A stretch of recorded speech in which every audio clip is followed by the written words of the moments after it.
What is up, guys? RSC6414 here, back with another video. This time I'm reviewing TNA Impact Wrestling.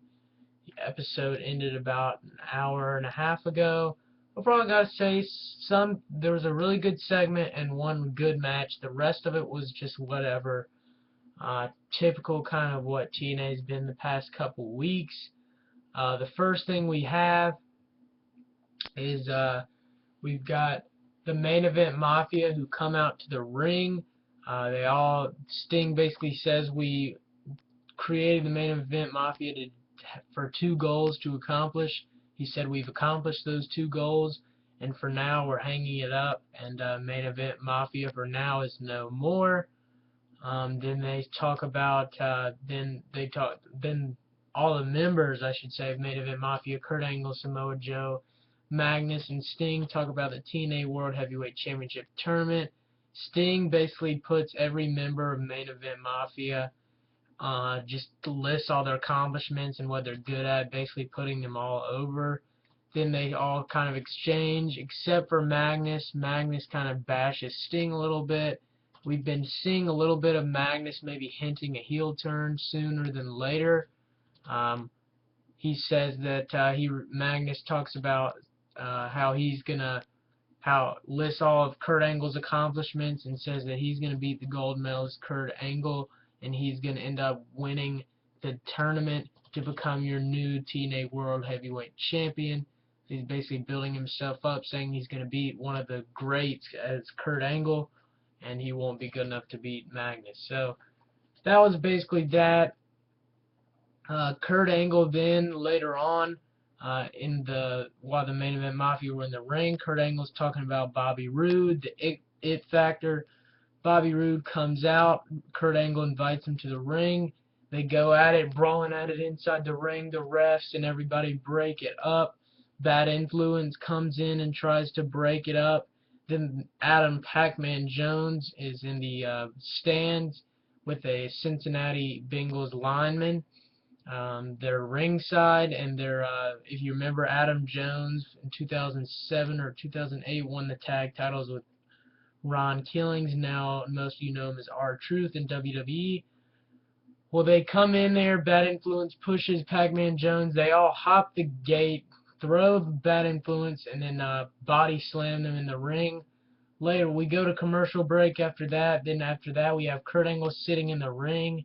He invites Bobby Roode to come back out. Bobby Roode comes down. They brawl again. It's just a ton of brawling, just to kind of build the Kurt Angle Bobby Roode feud some more, and minor kind of detail there, but thought I'd add it in.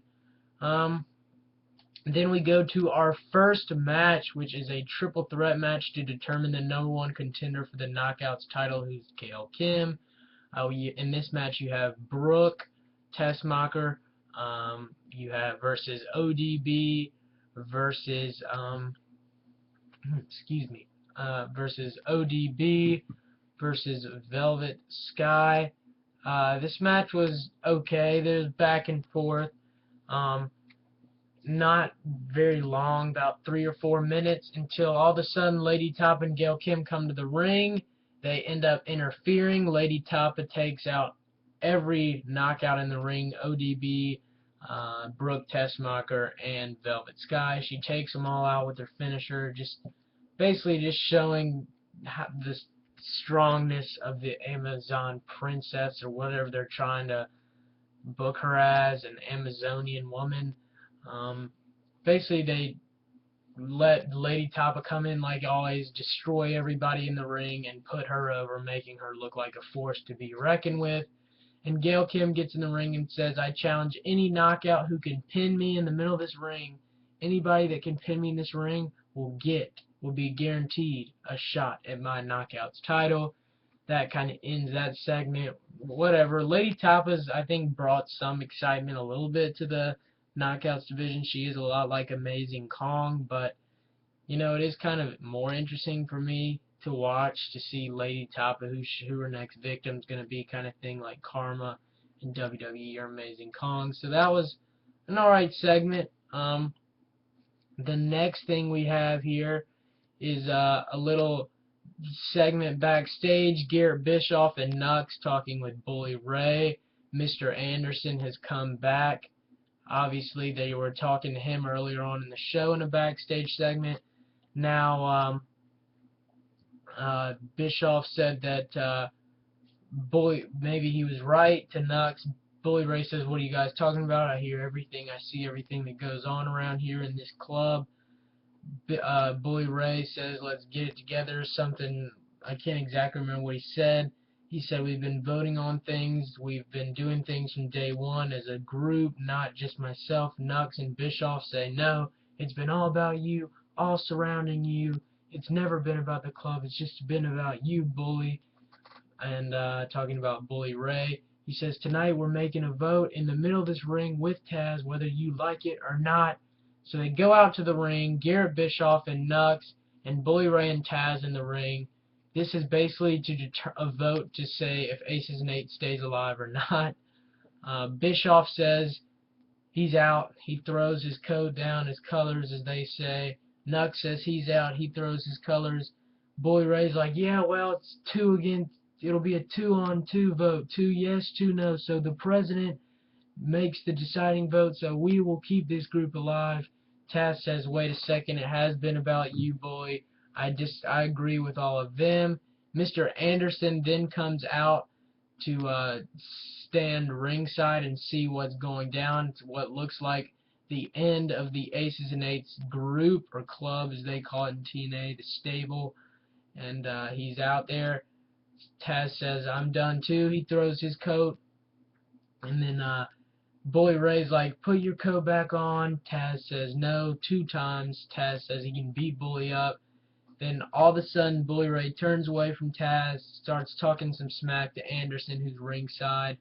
He said, "What does Stone Cold say? Never trust anybody." And then Garrett Bischoff and Nux ambush Mr. Anderson from behind, Irish whip him into the steel steps. They throw him in the ring, and Bully Ray is whipping Mr. Anderson in the middle of the ring with a steel chain. So this was all a hoax to just lure Mr. Anderson in and get Bully Ray to beat the crap out of him, basically, in the ring. And so it looks like Aces and Eights is still alive, much to most people's dismay. I like Aces and Eights, so heck, I'm happy, but, you know, whatever.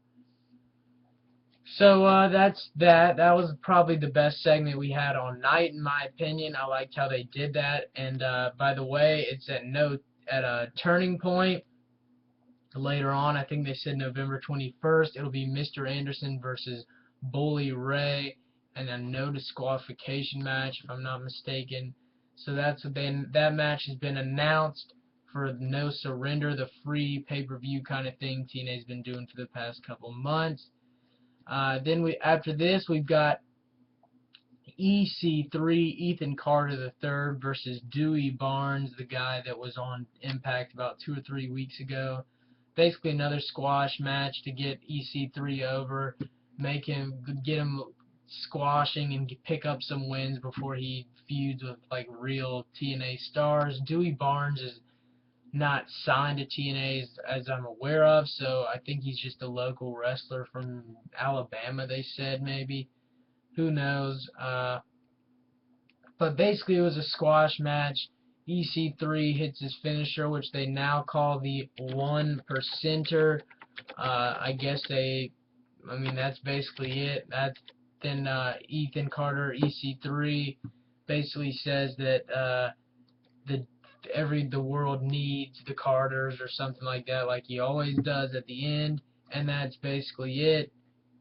Basically, EC3 hits the headlock driver, or the 1%er, pins Dewey Barnes, wins, says he's great at the end, and that's that, like always. So I'm interested to see what they're going to do with Ethan Carter after he's squashing all these people and they run out of people to throw him against to squash. But, you know, it'll be interesting to see who they have him feud with. So Ethan Carter picks up the win in a squash match. Next, he got Kurt Angle.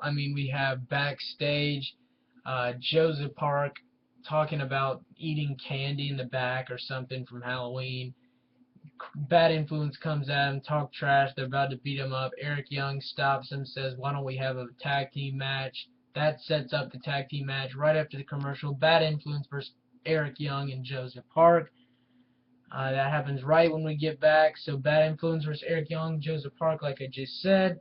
This match was whatever. I didn't enjoy it, to be perfectly honest. I didn't think it was very good. It was back and forth. It was probably like 5 minutes long. At one point, you had Christopher Daniels throw EY or Eric Young into the steel steps. Then you had Christopher Daniels brought in the hammer from ringside that the ring announcers hits with the hammer. The bell hammer is what they call it, I guess. The referee sees Daniels using that. He takes it away from him. The referee's distracted. Christopher Daniels picks up his Appletini ringside that he always brings, throws it in Joseph Park's face, who is about to hit a Samoan drop on Kazarian.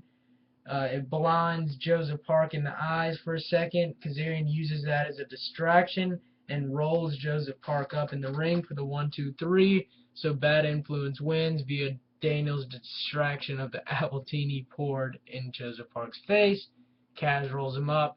1-2-3. Bad Influence beats Eric Young and Joseph Park in a whatever non-eventful match, in my opinion. And then we go to our final thing, which is we go to our final segment of the night, I should say. Kurt Angle talks to Bobby Roode, says he's not that hard to find. He calls out Bobby Roode. He gets his opponent, Austin Aries, instead. He comes out. Dixie Carter appeals on the Titantron with her dang stupid Dixie wheel. Lord. And she spins the Dixie wheel. I can't even keep a straight face. That lands on a no submission. So next week, our next first round match in the TNA World Heavyweight Championship bracket will get Kurt Angle versus Austin Aries in a submission match. Next week, another first round match in the TNA World Heavyweight Championship tournament. Kurt Angle versus Austin Aries submission.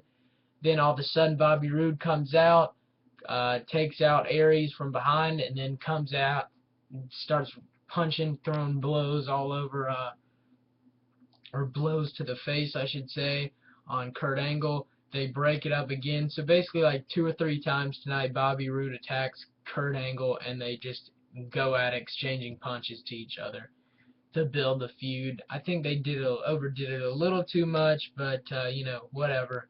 I guess it's just to build the feud, so in the long run it should be good. That takes us to our final match of the night, main event match, Jeff Hardy versus Chris Sabin, first round match, the first match of the TNA World Heavyweight Championship Tournament.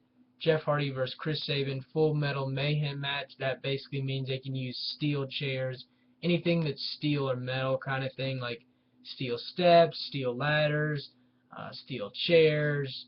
You get the drift. This match was the best match of the night. It was only like 10 minutes long. I wish it would have been 15 or 20 minutes long, to be honest. It was really good. I enjoyed it. At one point, towards the middle of the match, Chris Sabin hit a neck breaker on a ladder that was propped up on Jeff Hardy. That was a pretty cool spot for a near fall. At another point of the match, they really utilized the weapons well in this match, I thought. They got a good mix of tables and the chairs and the steel steps. They both, one point, they both hit the steel steps in the match. Towards the end of the match, Jeff Hardy had Chris Sabin on a table in the outside. Jeff Hardy goes for he's on the top rope. He dives to the outside. Sabin rolls off the table just before Hardy hits the table. Hardy goes right through the table, lands pretty hard. Chris Sabin gets up, rolls Jeff Hardy in the ring, puts Jeff Hardy on the table now. So Sabin goes for a high spot. Jeff Hardy puts his knees up. Sabin nails Jeff Hardy's knees, but Jeff Hardy goes right through the table as well as Sabin does too. So they both take a pretty hard fall through the table at that point when Jeff Hardy puts his knees up. Then Jeff Hardy, eventually they both gain their composure again. Jeff Hardy counters a move from Sabin, hits the twist of fate on Chris Sabin. Jeff Hardy sets up a ladder in the corner, hits the Swanton Bomb off the top of the ladder, pins Chris Sabin for the 1, 2, 3, and Jeff Hardy advances to the semifinals of the TNA World Heavyweight Championship with the victory over Chris Sabin. Good match. Decent, pretty good impact, especially I like the Aces and Eights segment teasing the breakup of the group, and then the main event match between Chris Sabin and Jeff Hardy. Overall grade, I give it 5 out of 10. Just a mediocre impact, but a good match and a good segment. Could have been better, I thought, but you know, you can't complain, I guess. So 5 out of 10. Hope you enjoyed this overall grade. 5 out of 10, like I said. Hope you enjoyed this video. Check out my other videos and subscribe, and check out my Facebook page, fan page, I should say, RSC6414 on YouTube.com. If you like my videos, go check out my page on Facebook and give it a like. So yeah, I hope you enjoyed this video, and check out my other videos, subscribe as well, and peace out, everybody.